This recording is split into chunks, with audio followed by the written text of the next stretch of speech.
All right. So, did students have time to go over the video, look over the solution? For example 3, did you all miss the announcement posted yesterday at 4 o'clock? The announcements show up on your emails, don't they? As far as I'm aware, every time instructor posts an announcement on Canvas, it also shows up as a notification in your emails.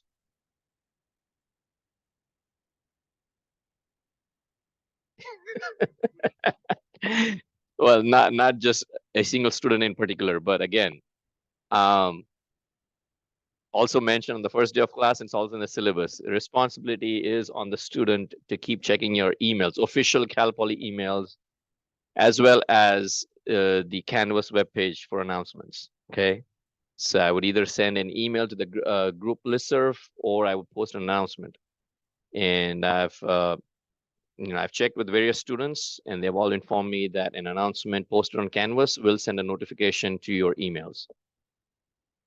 So anyway, I think that was the reason why most students didn't show up in person. Let's switch over. New share. Hey, wrong screen.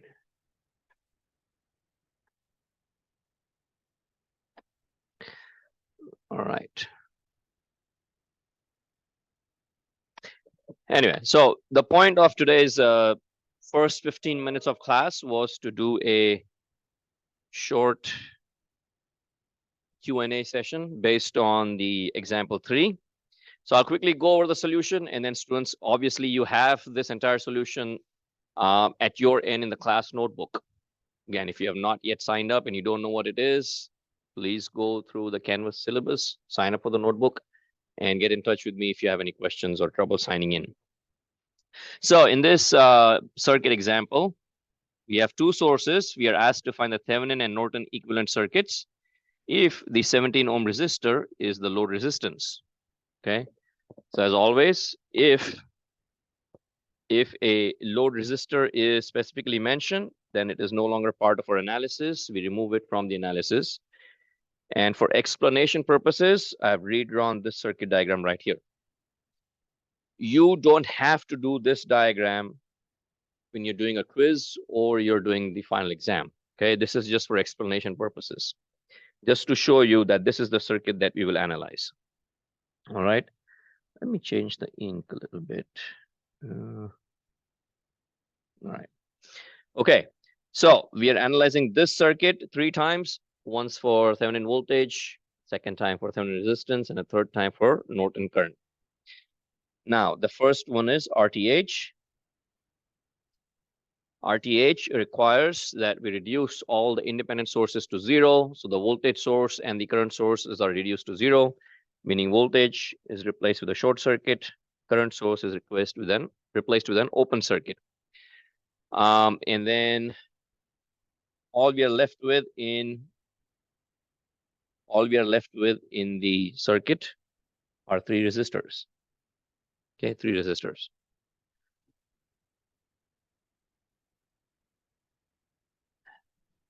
All right, then we see that the 5 ohm resistance is in parallel with 20.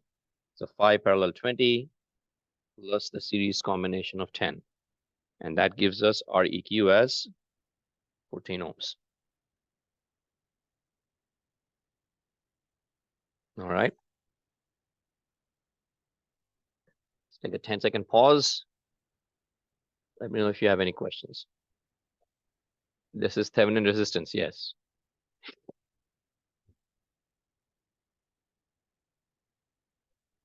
So Thevenin resistance, we find Req between our terminals of analysis and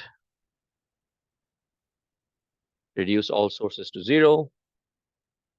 And you're left with 3 resistors. Yes.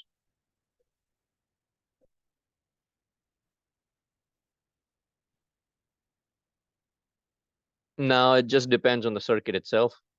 Trying to decide between 2, superposition would be the easiest if you have like 2 sources. It just makes the analysis longer time-wise. If you're trying to decide between node voltage and mesh current, the first thing to look at is how many unknown variables you have. So there will always be more nodes in a circuit, generally speaking. A circuit will have more nodes than it will have meshes. So if you look at this circuit, the number of nodes versus the number of meshes is about even. So then you can pick and choose. Okay, but I think in one of the previous examples, there were 4 nodes versus only 2 or 3 meshes. So depending on how many nodes you have and depending on how many meshes you have, that's the number of variables we need to solve. Obviously, the less number of variables we have, the easier our analysis. In this case, if we look, obviously we have 3 meshes, right? So without going further, we can say, okay, it has 3 unknown variables.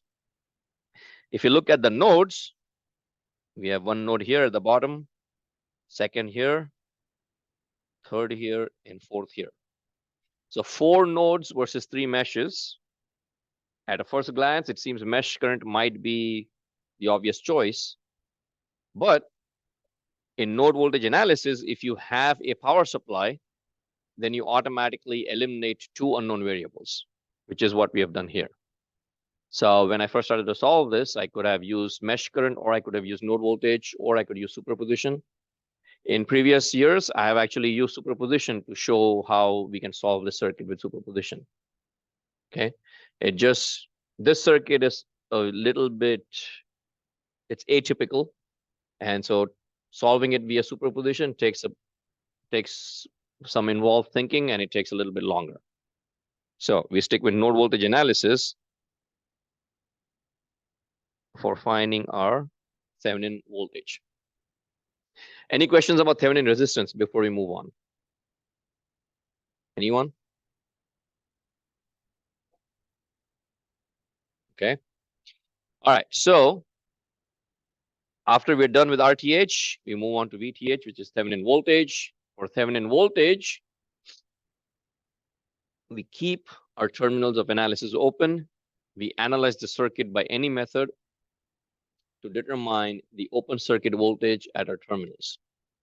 In this case, since the 17 ohm resistor is not part of our analysis, terminals A and B are the focus. We wish to find the voltage at the open circuit terminals of A and B, okay, which is right here, A and B. Now, as we just had a previous discussion, we can choose mesh current analysis, node voltage analysis, or superposition. I simply chose node voltage analysis.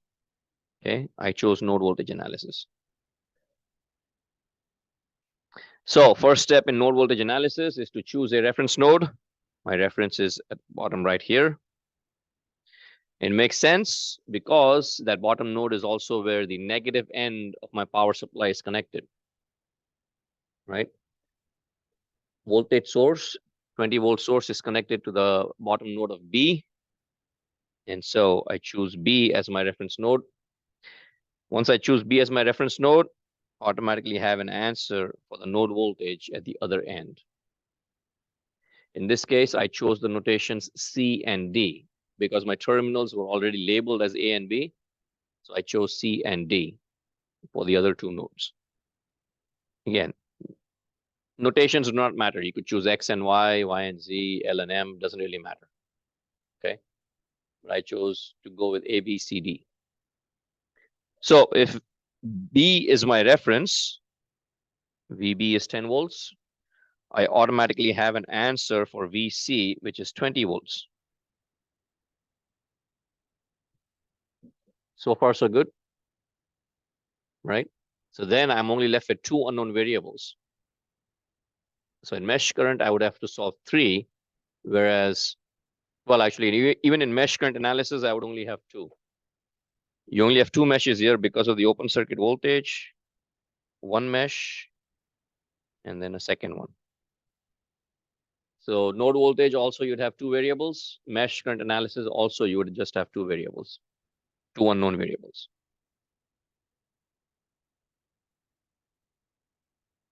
All right. So in this case, it's both are even. Both would be very similar. Okay. Then comes the branch currents. We still have to assign.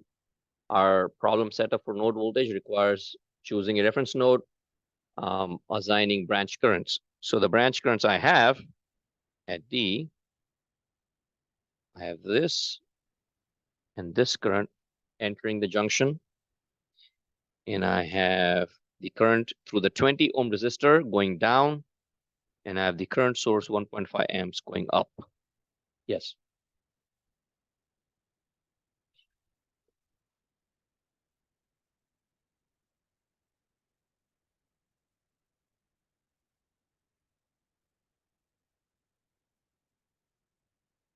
No, we don't reduce sources to zero in this node voltage or mesh current. That's only for Thevenin resistance or in superposition. Super mesh is if you're trying to write a KVL expression and there is a current source in the middle. Because the current source voltage cannot be described using Ohm's law. So we cannot, write a KVL around that mesh.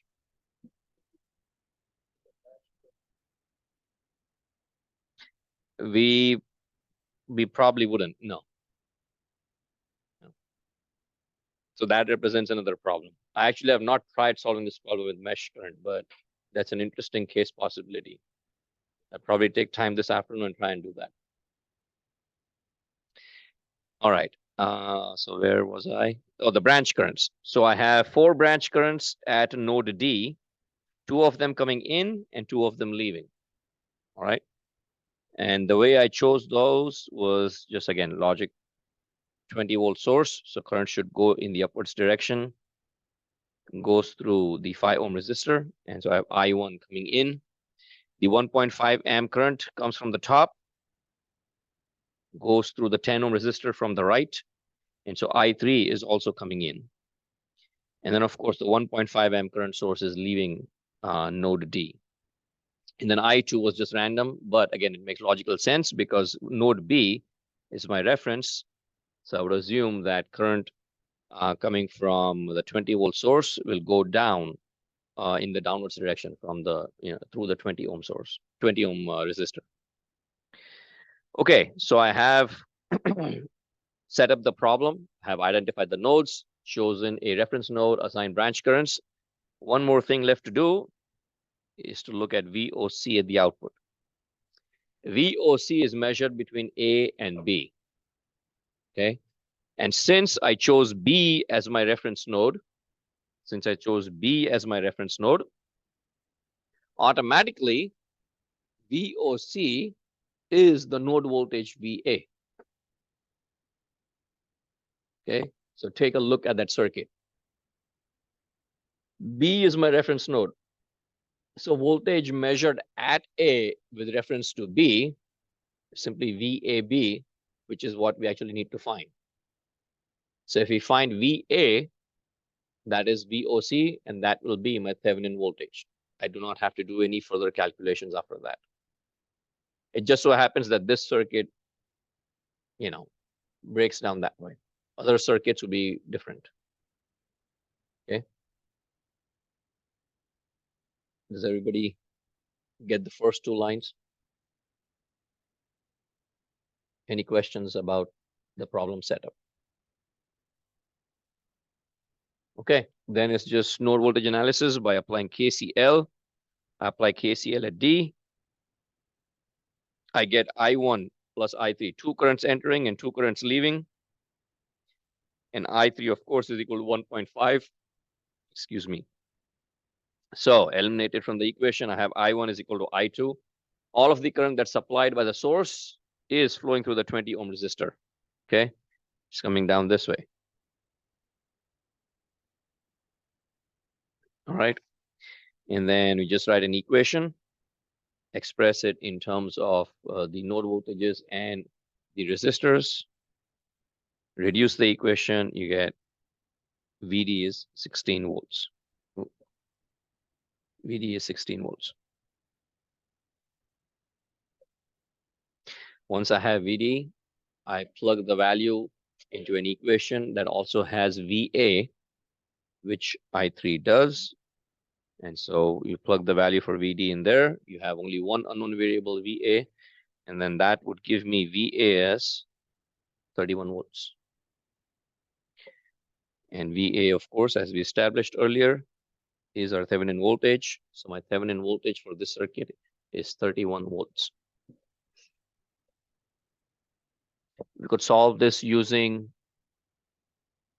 mesh current analysis. We could solve this using superposition. The circuit is interesting because the current source is in parallel with the resistor. And so it turns out it's not part of the circuit at all.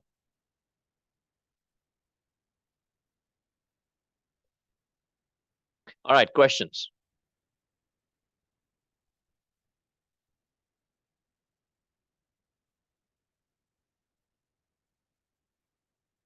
Any questions at all? Yes.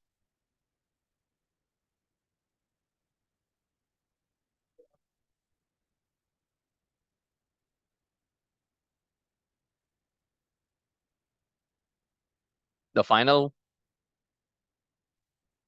I'm not there yet. That follows just a little bit right there.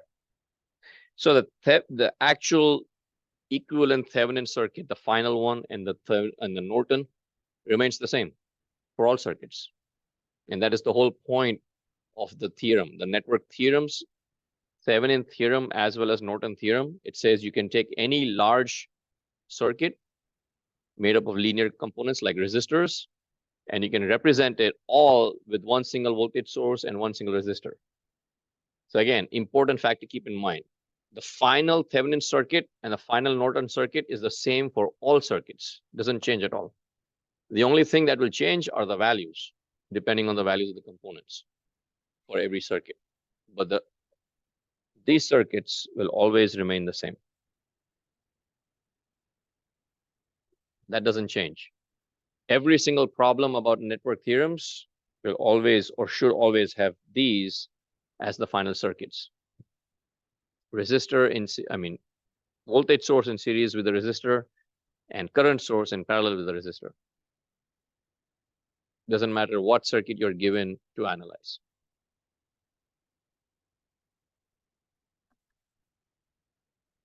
Okay, then to solve Norton current, we take our original circuit, place a short circuit between the terminals A and B. Current needs a pathway to flow through. That short circuit current is known as ISC.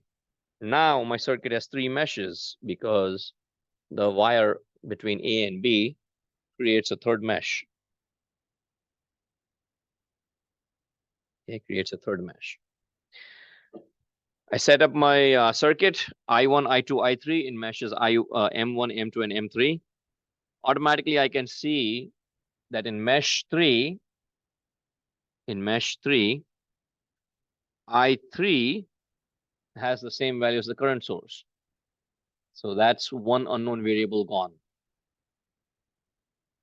Okay.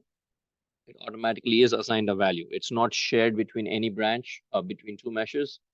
And so the mesh current I3 has a value of 1.5 amps.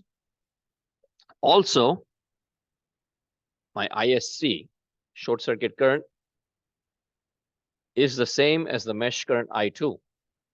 Similar to the node voltage where I said VOC is simply the node voltage VA, I can state that my short circuit current ISC is simply the mesh current I2. Take 5 seconds to take a look at it. Let me know if it doesn't make sense or if you have any questions. Yes.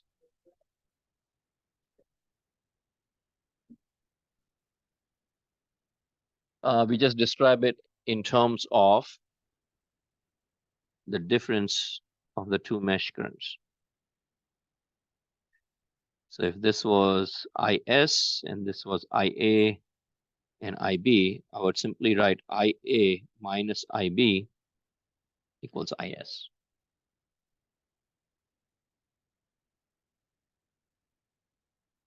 All right, any other questions? Then once a problem is set up, we apply KVL. in mesh 1 and mesh 2. Get my equation, 3 voltage sources. So 20 volt source, 5 ohm resistor, and the 20 ohm resistor is equal to 0. Reduce that equation to a linear equation right here, and I get 5i1 minus 4i2 equals to 4. I'm going to call that as equation 1. And then KVL in mesh 2, or you only have 2 resistors in mesh 2, the 20 ohm resistor and the 10 ohm resistor. That's it. There are no other resistors in the circuit in that mesh. And so 20 times I2 minus I1 plus 10 times I2 minus I3. Remember, I chose all 3 of my currents to go in the clockwise direction. So if I am in a particular mesh, that current would be positive, the other current would be negative. So in mesh 2, I2 is positive, I1 is negative, and again, I2 is positive, I3 is negative.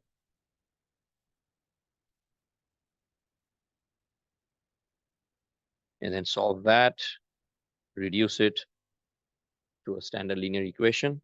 Again, minus 20i plus 30i2 equals to 15. I call that as equation 2. Once you have your set of unknown equations, you plug it into your calculators, you solve it manually like I have done, or if you wish, you can use an online solver. You can use online solvers for your quiz if you wish. You can use it for your homework. The final exam, you won't have access to anything except a calculator. So I would strongly suggest or recommend using your calculators to solve this. Okay. Yes.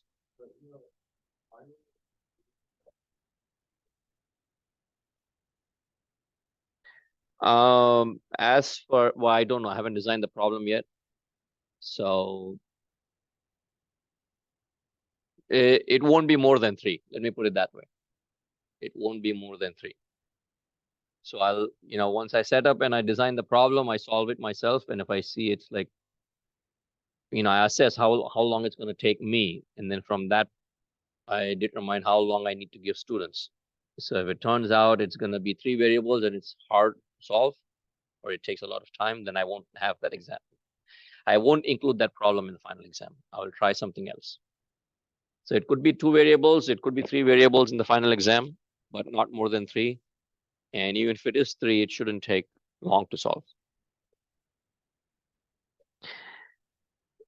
Okay, so we solve equations 1 and 2, and we obtain short circuit current or Norton current as 2.2142.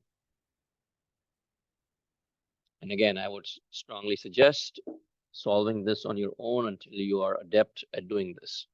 This, of course, is not specific here. It's like math, right? It's linear equations. I would assume students learn this in high school and then build upon it during college.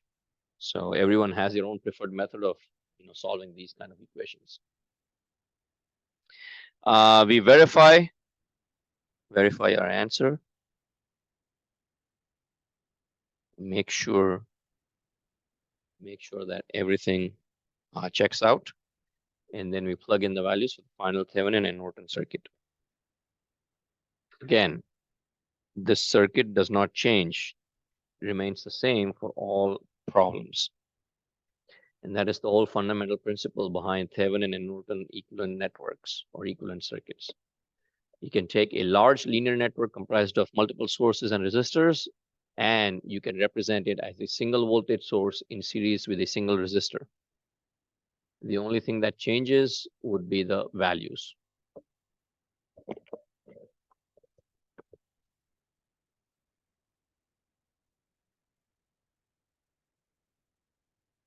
All right, any questions?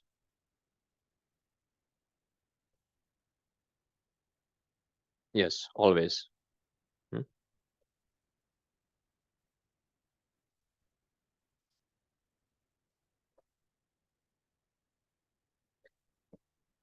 All right, any other questions at all? Again, Thevenin homework is due on Sunday night. If you have questions, you let me know. Come see me in my office. I'm available over Zoom, via email. But At this point, I hope students have at least opened the homework and taken a look at it. Because Monday's quiz is on Thevenin and Norton. I probably won't ask you to do an entire analysis or calculation. I would only want to see problem setup. Okay. So students should know how to actually look at a circuit, think about the approaches, and then show me, how you would do a problem setup for Thevenin and Norton.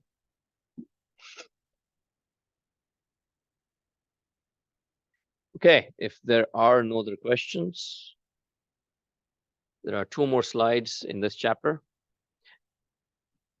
So remember, going back a few slides, talked about how this slide, well, actually not this one, next one, how this large circuit can be represented as a Thevenin network, or it can be represented as a Norton network. So if A equals X and B equals X, or sorry, A equals X and A also equals Y, I can state that X equals Y.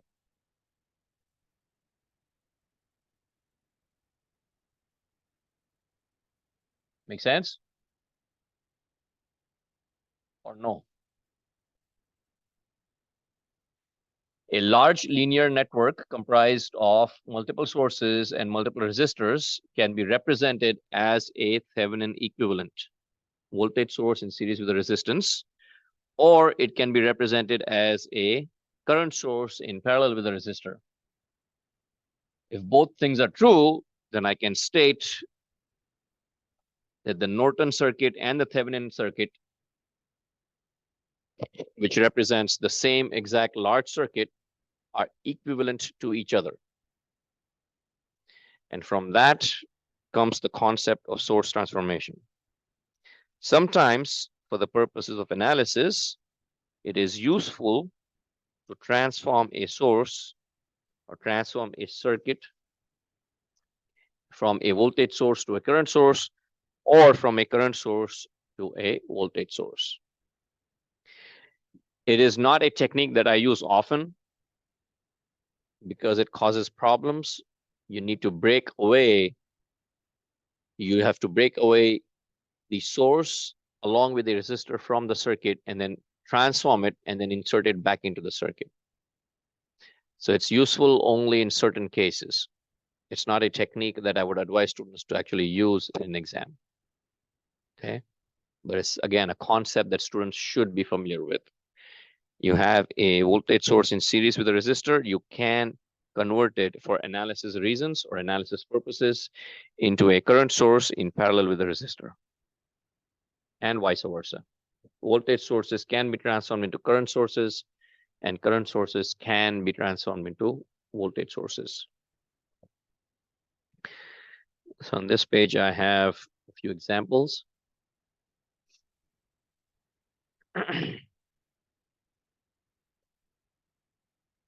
One of the reasons to do this is so that we don't have to analyze using any complicated techniques. So if you have 2 sources in a circuit, and let's say there were a few other resistors in the middle, we can see to analyze this, we'd have to use either node voltage analysis or mesh current analysis or superposition. Even though there are only 2 resistors in the circuit, we would still have to use a technique that could involve writing equations and so on and so forth, right?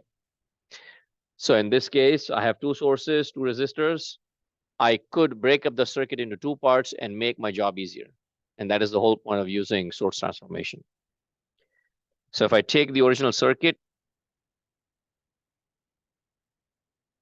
and I break it up right here, I would have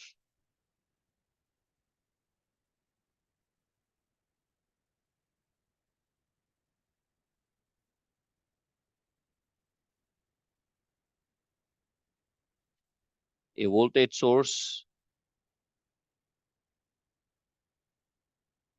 and then I'm breaking up here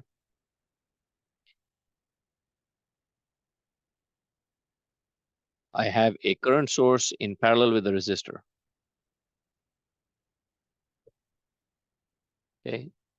So in order to transform this current source into a voltage source, I need to have a resistor in parallel. If I did not have this resistor, I could not do a source transformation. So that's why I say, or I tell students, like, do not try to use this technique unless you're absolutely sure you know what you're doing. Okay. I can transform this current source in parallel with the resistor into a voltage source in series with the resistor. And then I plug it back into the circuit.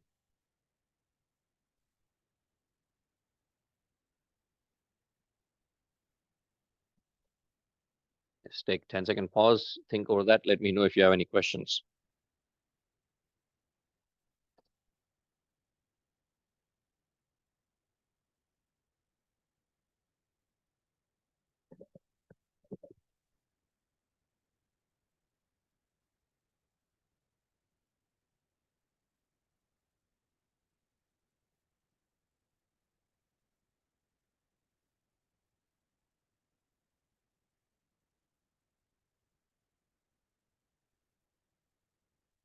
Any questions? Does that make sense? Kind of, maybe, maybe not.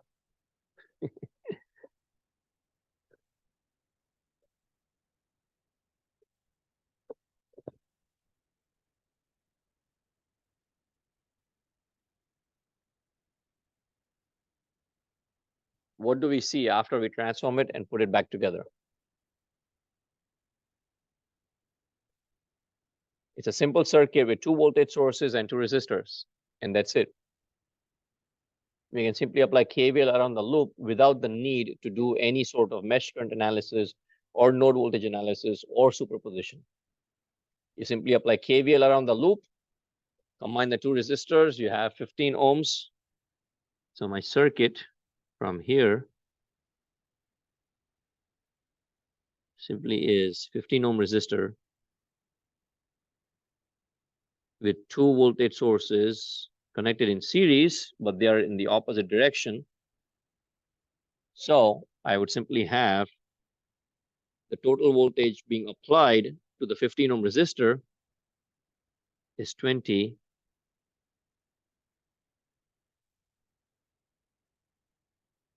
minus 10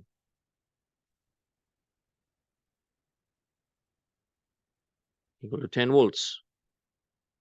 And to find the current I1, I would simply do 10 divided by 15.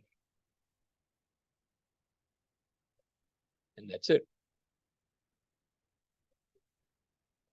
So there is a 10 volts. Oh, yeah.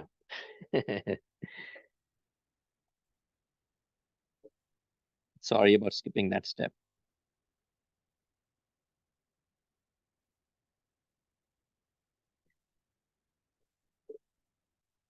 So you do V equals IR, and you get this as 10 volts. This, of course, remains as 10 ohms.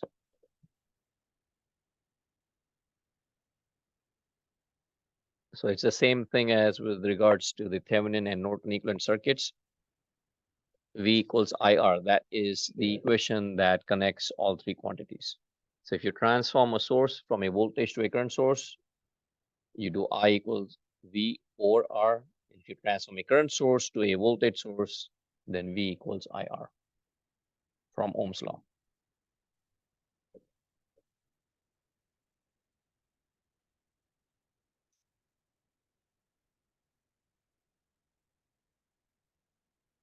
Okay. And then, as I said,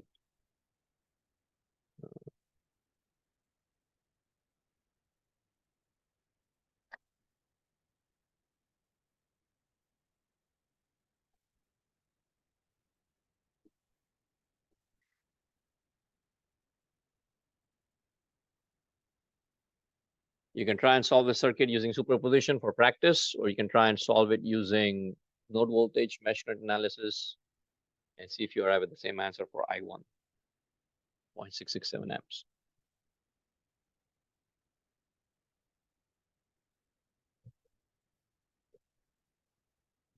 Questions, anyone? Source transformation. One end of the resistor has 20 volts, the other end of the resistor has 10 volts. So the actual voltage at both ends of the resistor is simply 20 minus 10. Right? Voltage is simply the difference in potential between 2 points. So the difference in potential between either end of that resistor is simply 20 minus 10. You can also write a KVL equation around the loop and solve it that way. It'll still give you the exact same equation and the exact same answer.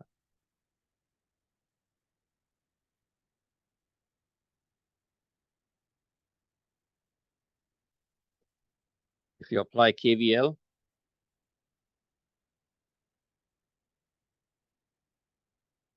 starting at the bottom left corner, I would have minus 20 plus V15 plus 10 equals to 0. So V15 would be 20 minus 10.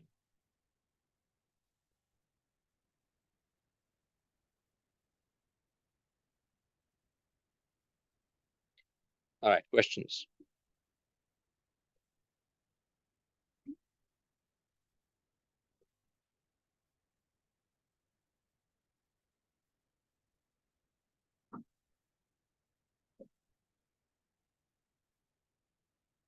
Any questions at all?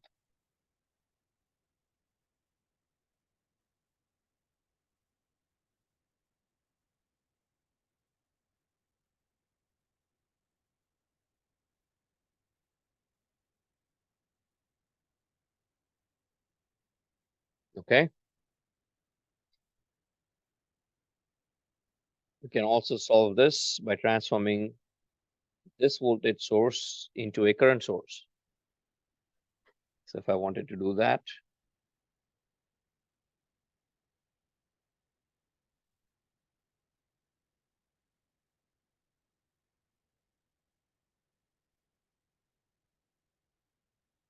$20 volt, 5 ohms. And I transform this.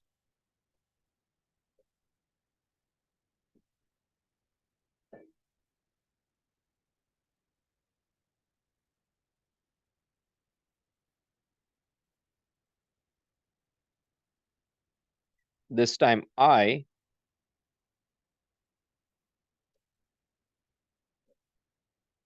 current source I is equal to 20 over 5. So 4 amps.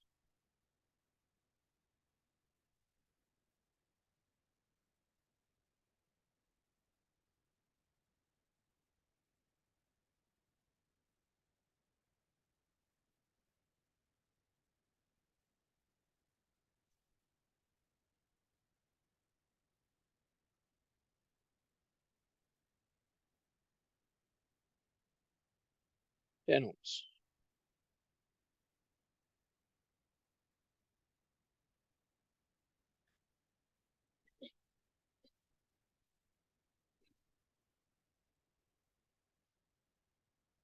That's how you can use source transformation to simplify your circuit or simplify your analysis.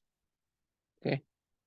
Again, it's not a technique I would recommend students use, but it's something that, you still have to show students, and the students should be aware of what source transformation is. Just one final point again. Two-step answer with simple 1 KVL expression, right? 1 KVL, 1 Ohm's law. Otherwise, you would look at two sources and you would think you would have to apply node voltage or mesh current analysis or superposition. And that's why we use source transformation in some cases. It makes our analysis much easier.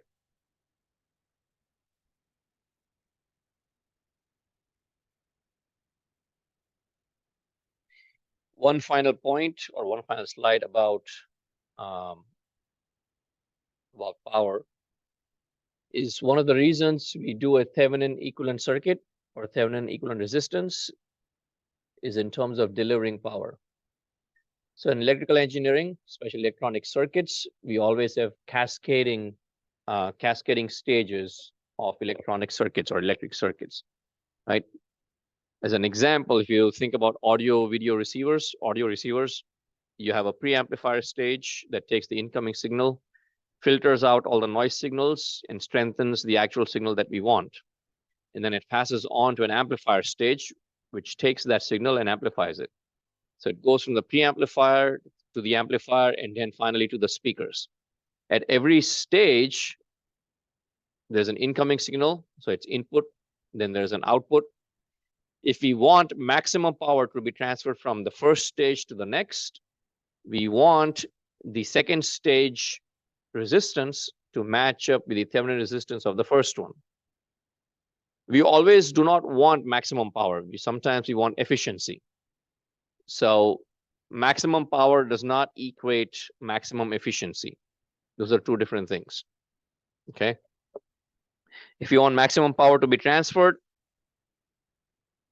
the theorem is that the load resistance, meaning the second circuit, should have its resistance equal to the Thevenin resistance of the first circuit. RL, which represents the second circuit, or the load resistor in real life circuits, it simply is the second or the follow on circuit should equal the Thevenin resistance of the first one. If you note your wired headphones or speakers, they have a spec. That specification is typically given in impedance. Impedance, again, right now we won't worry about impedance. Think of it as resistance. And most speakers are 8 ohm resistance. Most earphones, wired ones, are either 16 or used to be 32. There will still be 32 ohms. Okay. So when you plug in your speaker and you connect it to an amplifier, your amplifier also has a spec. You can, whether you own one or you don't, you can just go online and look up like a PDF manual for any audio receiver that you see online. And the last page, typically the last few pages, has a specification. It will say 2 channels, 100 watts into 2 channels at 8 ohms impedance or 8 ohms RMS. Sorry, 8 ohms resistance. And that 8 ohms represents the resistance of that speaker. So in order for the best power, the maximum power to be transferred to your speaker with efficiency, your speakers need to have 8 ohm impedance or 8 ohm resistance to match the output resistance of your amplifier circuit. That's when maximum power will be transferred. If you match up speakers, let's say there are speakers with 4 ohm impedance or 4 ohm resistance, and you match that up with your amplifier, it's going to draw more current and it will burn up your amplifier circuits, or it'll burn up your speaker coils, either one. So again, that's where Thevenin equivalent resistance is an important factor. That's a real life example. And maximum power that is transferred when RL equals RTH, because P equals V squared over R. So when you plug in RL equals RTH, you end up with this equation. PL max is the Thevenin voltage over 4 times RTH, or the square of the Thevenin voltage, V square over 4 times RTH. There is a derivation that accompanies this equation, but again, I usually don't do that derivation in 201 classes. Okay. In your homework, I'm trying to recall, I haven't checked the problems recently, but there should be 1 or 2 questions pertaining to maximum power transfer theorem. Simply stated, one final time, maximum power transfer theorem states, if you want maximum power to be transferred to your load, then the load resistance should have its value equal to the Thevenin resistance of the first circuit. RL, the load resistance, should be equal to RTH of the first circuit. Another real life example is your car or vehicle battery. Normally, vehicle batteries, have a rating. That rating is known as cold crank amps, meaning how many amperes of current it can supply when it's really cold outside. There's a temperature spec on it, and there is a current spec on that. So in cold weather, our vehicle batteries, like all other batteries, are based on electrochemistry. So the electrochemical reactions that take place in cold weather, they are very, very slow. So a vehicle battery has or can be represented as a voltage source in series with its Thevenin resistance. The rate of the chemical reactions would change, and that would change the Thevenin equivalent resistance. In cold weather, the chemical reactions take place at a very, very slow rate. That slow rate corresponds to an increase in the Thevenin resistance. And so when you're trying to start your car in a really cold or freezing weather, it takes probably a longer time and might not even start because the resistance is so high that all of the battery's voltage is dropping inside the battery and nothing is being delivered outside. And that is an example of real life example of where we use Thevenin resistance and Thevenin voltage. Anyway, this is the last slide for chapter 2. This is the end. Next week, we'll begin chapter 3, which is capacitors and inductors. Yes.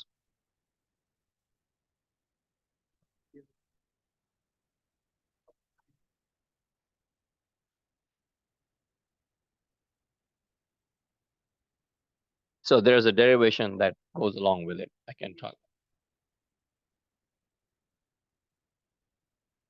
Yes. Yeah. It always has to do with VT and RT. Yeah. All right. If there are no more questions, we'll end class here today. I'll see you all on Monday, bright and early at 9 o'clock quiz based on Thevenin and Norton network. It's always a hard topic for students to get their heads wrapped around. So please reach out to me if you have any questions.